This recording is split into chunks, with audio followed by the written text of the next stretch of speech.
Most people never realize this. The strongest love story of their life might not have been love at all.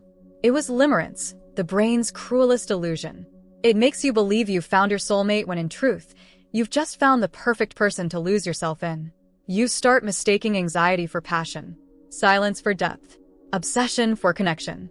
And by the time you see the difference, your heart's already addicted. Welcome back to Joon and Journey, where minds heal, grow, and look deeper within. In this video, we'll uncover how your brain turns obsession into destiny and why peace can feel like boredom when you're used to chaos. Each chapter brings you closer to seeing the difference between chaos and connection and how to finally find peace without losing passion. What if the love you couldn't forget was never love in the first place? What if it was your mind replaying an emotional loop, chasing validation that felt like destiny?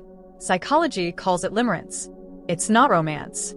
It's your brain's favorite magic trick, an obsession disguised as a soulmate. And once you see it clearly, you'll start noticing how often your emotions lie to you and how freeing it feels when you finally call their bluff. Chapter 1. The illusion you called love. Limerence begins innocently. A spark, a glance, a message that hits differently. But then something strange happens. Your brain takes that spark and builds a universe around it. Every word they say starts to mean something more. Every pause feels like a hidden message. Every small gesture becomes proof that this is meant to be. You don't just like them, you orbit them. Your thoughts, your moods, your sense of worth, all start revolving around one person. Psychologically, limerence is the fusion of fantasy and fear. It thrives in uncertainty. The unknown keeps it alive.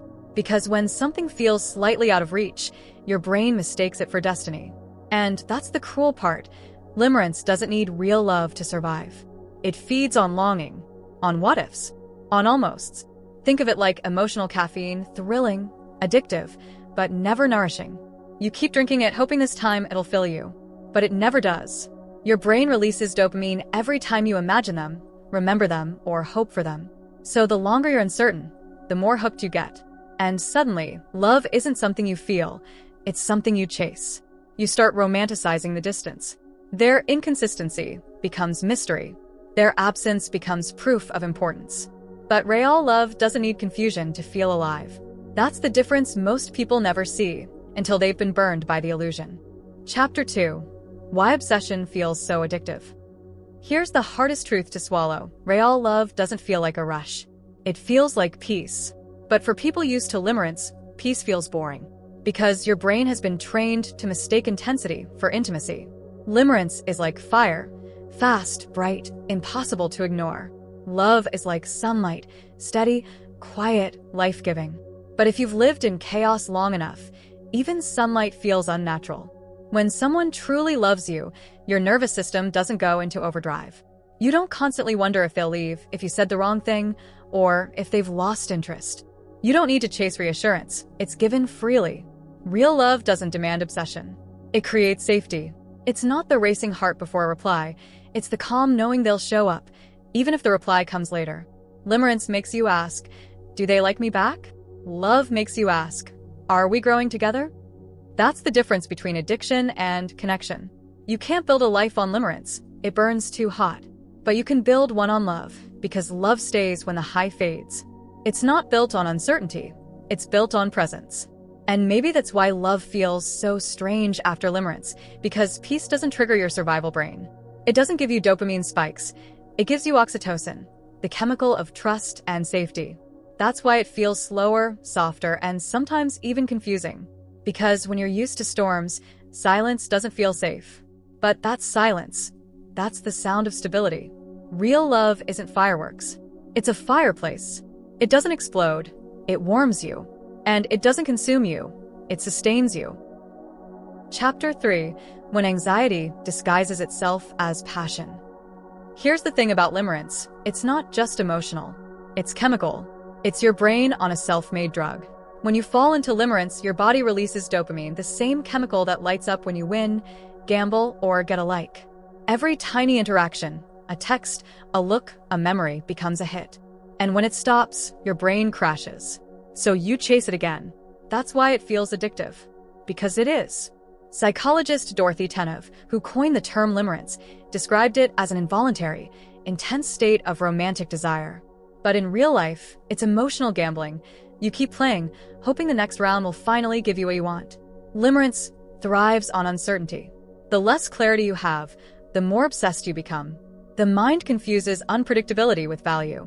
The harder they are to read, the more your brain insists they matter. Neuroscience shows unpredictability triggers the brain's reward system more strongly than guaranteed rewards. That's why slot machines are addictive and why maybe they'll text hits harder than good morning from someone stable. Your mind isn't cruel. It's confused.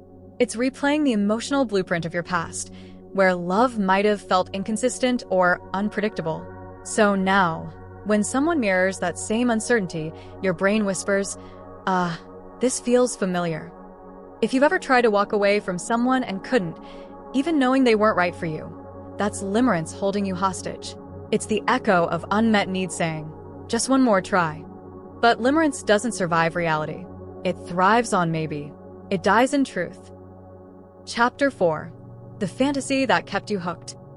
Breaking free from limerence isn't about erasing someone. It's about reclaiming yourself. Your mind wasn't wrong for wanting connection. It just chased it in the only way it knew how. Psychologists call it cognitive reframing, changing the way your mind tells the story. Instead of saying, I can't believe I fell for them, you say, I understand why that version of me did. Because compassion heals faster than shame ever could. Healing starts when you stop feeding the fantasy. No checking their social media. No rereading old messages. Because every revisit reactivates the same dopamine circuit keeping you hooked. After a few weeks of distance, those neural pathways begin to fade. It's withdrawal, uncomfortable, but temporary. And in that silence, you start remembering what peace feels like. Then comes curiosity about yourself. Ask, what was I really seeking in them? Attention? Validation? Familiar chaos? Whatever it was, that's your next healing target. Because once you meet those needs within yourself, you stop mistaking emotional intensity for love. Chapter 5. What real love actually feels like. Real love doesn't rush your heartbeat. It studies it. It doesn't leave you waiting for a text, second-guessing your worth, or analyzing every silence. It feels calm. And if you've lived most of your life in emotional chaos, that calm might feel boring at first, like something's missing. But what's missing is the anxiety that used to keep you hooked. In real love, there's no guessing game. You don't have to earn affection. It's offered freely. You don't fear the quiet moments because you finally feel safe in them. For example, imagine two people. In limerence, they text constantly, but every pause feels like panic. They replay messages, overanalyze emojis, and equate uncertainty with excitement. In love, they can go hours, even a day without talking and still feel secure. Because love doesn't demand constant reassurance, it builds trust over time. A person who loves you doesn't trigger your old wounds, they help you heal them. They don't make you question your value, they remind you of it. And when they leave the room, your world doesn't collapse, it simply continues, peacefully. Real love is not the fireworks, it's the warmth that stays after the smoke clears. It's when peace replaces passion and somehow, it finally feels right. Chapter 6. How to break free from the illusion. Escaping limerence isn't about deleting someone from your life. It's about deleting the fantasy your mind built around them. Because what you miss most isn't them. It's the feeling of being wanted, needed, or seen in a way you never gave yourself. Here's where healing begins. When you catch yourself replaying memories, remind yourself your brain is chasing a chemical high, not a soulmate. That craving isn't love, it's withdrawal. Start by replacing obsession with awareness. Journal every time you feel the urge to reach out or stalk their profile. Ask, what am I hoping to feel right now? Usually it's validation or safety, not them. When you name the emotion, you reclaim your power. Then, create space for self-connection. Spend time doing things that remind you of your identity before that person, hobbies, passions, people who make you laugh. You're rebuilding emotional muscle memory. And when loneliness hits, and it will, remind yourself that peace often feels empty at first. That emptiness isn't failure. It's your nervous system learning what calm feels like. That's not regression. That's recovery. One day, you'll see them again, maybe on social media, maybe walking past you, and your heart won't race. You won't feel the urge to prove your worth or relive the story. You'll just breathe, calmly, because the illusion will finally be over. You'll know you've healed when silence no longer scares you, when your heart no longer craves chaos, and when love finally feels like peace, not proof. And that's when you'll realize you never lost your soulmate. You just outgrew your illusion. And in doing so, you found someone far greater, yourself. If you've ever confused limerence for love, don't blame yourself. You were just searching for connection using the language your nervous system understood. But now you know the difference. Limerence screams. Love whispers. One consumes you. The other completes you. And next time your heart starts to race over someone, pause and ask, is this love? Or is this just my brain chasing the high again? Because awareness is where healing begins. And healing, that's where real love finally grows. If this helped you see love a little clearer, share it with someone still trapped in the illusion. And subscribe to Joon and Journey for more psychology that heals your heart and expands your mind.